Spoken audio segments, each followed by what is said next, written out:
Hello hi welcome back to my YouTube channel. ಎಲ್ಲರಿಗೂ ನಮಸ್ಕಾರ. ಎಲ್ಲರಿಗೂ ಯುಗಾದಿ ಹಬ್ಬದ ಹಾರ್ದಿಕ ಶುಭಾಶಯಗಳು. ಇವತ್ತಿನ ರೆಸಿಪಿ ಬೇವು ಬೆಲ್ಲ ಹೇಗೆ ಮಾಡೋದು ಅಂತ ನೋಡೋಣ. ಬೇವು ಬೆಲ್ಲವನ್ನು ಹಾಗೆ ನೈವೇದ್ಯ ಮಾಡಿ ಸ್ವಲ್ಪ ನಾವು ತಿನ್ನಬೇಕು. ಸ್ವಲ್ಪ ಇದರ ರುಚಿಯನ್ನು ಹೆಚ್ಚಿಸ್ಕೊಳ್ಳೋಕ್ಕೋಸ್ಕರ ನಾವು ಸ್ವಲ್ಪ ಬೇರೆ ರೀತಿಯಾಗಿ ಮಾಡ್ಕೊಳ್ತೀವಿ. ಅದನ್ನು ಹೇಗೆ ಅಂತ ಇವಾಗ ನೋಡೋಣ. ಈ ಯುಗಾದಿ ಹಬ್ಬದ ದಿನ ಬೇವು ಬೆಲ್ಲವನ್ನು ತಿನ್ನೋದ್ರಿಂದನೇ ನಮ್ಮ ಸಾಂಪ್ರದಾಯಿಕವಾದಂತಹ ಹಬ್ಬದ ಆಚರಣೆ ಪೂರ್ಣಗೊಳ್ಳುತ್ತೆ ಅಂತ ಹೇಳ್ಬೋದು. ಈ ಬೇವು ಬೆಲ್ಲಕ್ಕೆ ಅಷ್ಟೊಂದು ಮಹತ್ವ ಇದೆ. ನಾನಿಲ್ಲಿ ಒಂದು ಮಿಕ್ಸಿ ಜಾರ್ನ ತಗೊಳ್ತಾ ಇದ್ದೀನಿ. ಅದಕ್ಕೆ ಹುರಿಗಡಲೆನ ಹಾಕ್ಕೊಳ್ತೀನಿ. ನಾನಿಲ್ಲಿ ಒಂದು ಅಂದಾಜು 200 ಗ್ರಾಮ್ ಆಗುವಷ್ಟು ಹುರಿಗಡಲೆನ ತಗೊಂಡಿದ್ದೀನಿ. ಈ ಹುರಿಗಡಲೆನ ಹುರಿಯುವ ಅವಶ್ಯಕತೆ ಇಲ್ಲ.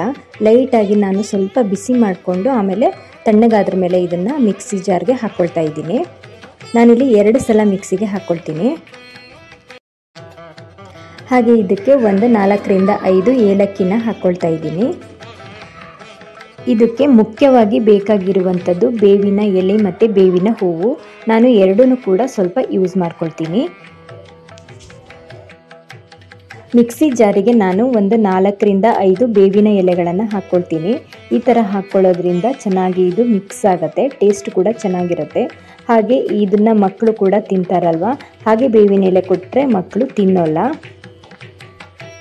ಇಲ್ಲ ಅಂದರೆ ಹಾಗೆ ಕೂಡ ನೀವು ಚಿಕ್ಕದಾಗಿ ಕಟ್ ಮಾಡಿಕೊಂಡು ಮಿಕ್ಸ್ ಮಾಡ್ಕೊಳ್ಬೋದು.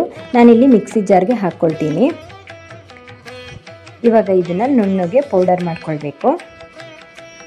ನೋಡಿ, ಇವಾಗ ಇದು ಚೆನ್ನಾಗಿ ಪುಡಿಯಾಗಿದೆ. ಇದನ್ನು 2 ಸಲ ನಾನು ಚೆನ್ನಾಗಿ ಮಿಕ್ಸಿಗೆ ಹಾಕ್ಕೊಂಡು ಆಮೇಲೆ ಒಂದು ಬೌಲ್ಗೆ ಹಾಕ್ಕೊಳ್ತಿದ್ದೀನಿ. ನಿಮಗೆ ಎಷ್ಟು ಕ್ವಾಂಟಿಟಿನಲ್ಲಿ ಬೇಕೋ ಅಷ್ಟು ಕ್ವಾಂಟಿಟಿನ ಮಾಡ್ಕೊಳ್ಬೋದು. ಇದನ್ನು ನಾನು ಸ್ವಲ್ಪ ಜಾಸ್ತಿನೇ ಮಾಡ್ಕೊಳ್ತಾ ಇದ್ದೀನಿ. ಸ್ಟೋರ್ ಮಾಡಿ ಇಟ್ಕೊಂಡ್ರೆ ಮಕ್ಕಳಿಗೆಲ್ಲ ಕೊಡ್ಬೋದು.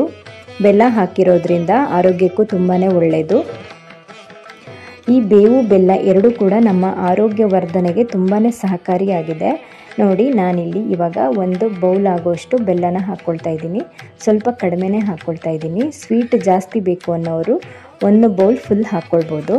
ಹಾಗೆ ನಾನಿಲ್ಲಿ ಒಂದು 4 ಸ್ಪೂನ್ ಆಗೋಷ್ಟು ಕೊಬ್ಬರಿನ ಹಾಕ್ಕೊಳ್ತಾ ಇದ್ದೀನಿ. ಇದು ಕೂಡ ನಮ್ಮ ಆರೋಗ್ಯಕ್ಕೆ ಒಳ್ಳೆಯದು.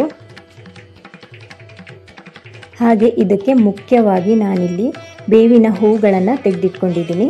1 ಸ್ಪೂನ್ ಆಗುವಷ್ಟು ಇದಕ್ಕೆ ನಾನು ಸೇರಿಸ್ಕೊಳ್ತಾ ಇದ್ದೀನಿ. ಇದು ತುಂಬಾ ಮುಖ್ಯ ಆಗಿರುತ್ತೆ. ಬೇವು ಬೆಲ್ಲವನ್ನು ನಾವು ರೆಡಿ ಮಾಡಿಕೊಳ್ಳುವಾಗ ಮುಖ್ಯವಾಗಿ ನಾವು ಇದನ್ನು ಬಳಸಬೇಕು. ಇದು ನಾನು ಇಲ್ಲಿ ಎಕ್ಸ್ಟ್ರಾ ಹಾಕ್ಕೊಳ್ತಾ ಇದ್ದೀನಿ. ಡ್ರೈ ಫ್ರೂಟ್ಸ್ಗಳನ್ನು ಮಿಕ್ಸ್ ಮಾಡ್ಕೊಳ್ಬೋದು. ಮಕ್ಕಳಿಗೆಲ್ಲ ತುಂಬಾ ಇಷ್ಟ ಆಗುತ್ತೆ, ಸ್ವಲ್ಪ ಡಿಫ್ರೆಂಟ್ ಆಗಿರುತ್ತೆ ಅಂತ. ಬಾದಾಮಿ ಕೂಡ ಹಾಕ್ಕೊಳ್ಬೋದು. ನಾನಿಲ್ಲಿ ದ್ರಾಕ್ಷಿ ಗೋಡಂಬಿನ ಹಾಕ್ಕೊಳ್ತಾ ಇದ್ದೀನಿ. ಗೋಡಂಬಿ ಚಿಕ್ಕದಾಗಿ ಕಟ್ ಮಾಡಿಕೊಂಡು ಹಾಕ್ಕೊಳ್ಬೇಕು. ನಾವಿಲ್ಲಿ ಬಳಸಿರುವಂತಹ ಎಲ್ಲ ವಸ್ತುಗಳು ಸಹ ನಮ್ಮ ಆರೋಗ್ಯಕ್ಕೆ ತುಂಬಾ ಸಹಕಾರಿಯಾಗಿದೆ. ಇವಾಗ ನೋಡಿ, ಎಲ್ಲವನ್ನು ಇದನ್ನು ಚೆನ್ನಾಗಿ ಮಿಕ್ಸ್ ಮಾಡ್ಕೊಳ್ಬೇಕು.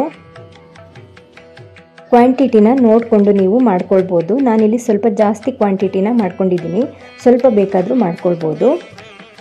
ಈ ಥರ ಮಾಡಿ ಸ್ಟೋರ್ ಮಾಡಿ ಇಟ್ಕೊಂಡ್ರೆ ಮಕ್ಕಳಿಗೆಲ್ಲ ಕೊಡೋಕ್ಕೆ ತುಂಬಾ ಹೆಲ್ಪ್ ಆಗುತ್ತೆ ಅಂತ ನಾನು ಇದನ್ನು ಸ್ವಲ್ಪ ಜಾಸ್ತಿ ಮಾಡ್ಕೊಂಡಿದ್ದೀನಿ. ನೋಡಿ, ಚೆನ್ನಾಗಿ ಮಿಕ್ಸ್ ಮಾಡಿಕೊಂಡು ಇವಾಗ ಬೇವು ಬೆಲ್ಲ ರೆಡಿಯಾಗಿದೆ. ಇದನ್ನು ಯುಗಾದಿ ಹಬ್ಬದ ದಿನ ದೇವರಿಗೆ ನಾವು ನೈವೇದ್ಯವನ್ನು ಮಾಡಿ ಆಮೇಲೆ ಪ್ರಸಾದದ ರೂಪದಲ್ಲಿ ಇದನ್ನು ಎಲ್ರಿಗೂ ಕೂಡ ಕೊಡ್ತೀವಿ. ಮತ್ತೊಮ್ಮೆ ಎಲ್ಲರಿಗೂ ಹೊಸ ವರ್ಷ ಯುಗಾದಿ ಹಬ್ಬದ ಶುಭಾಶಯಗಳನ್ನು ಕೋರ್ತಾ ಇವತ್ತಿನ ವಿಡಿಯೋನ ಇಲ್ಲಿಗೆ ಮುಗಿಸ್ತಾ ಇದ್ದೀನಿ. ವಿಡಿಯೋ ಇಷ್ಟ ಆಗಿದೆ ಅಂದರೆ ಪ್ಲೀಸ್ ಒಂದು ಲೈಕ್ ಮಾಡಿ. ಹಾಗೆ ಚಾನಲ್ನ ಸಬ್ಸ್ಕ್ರೈಬ್ ಮಾಡ್ಕೊಳ್ಳೋದನ್ನು ಮರಿಬೇಡಿ.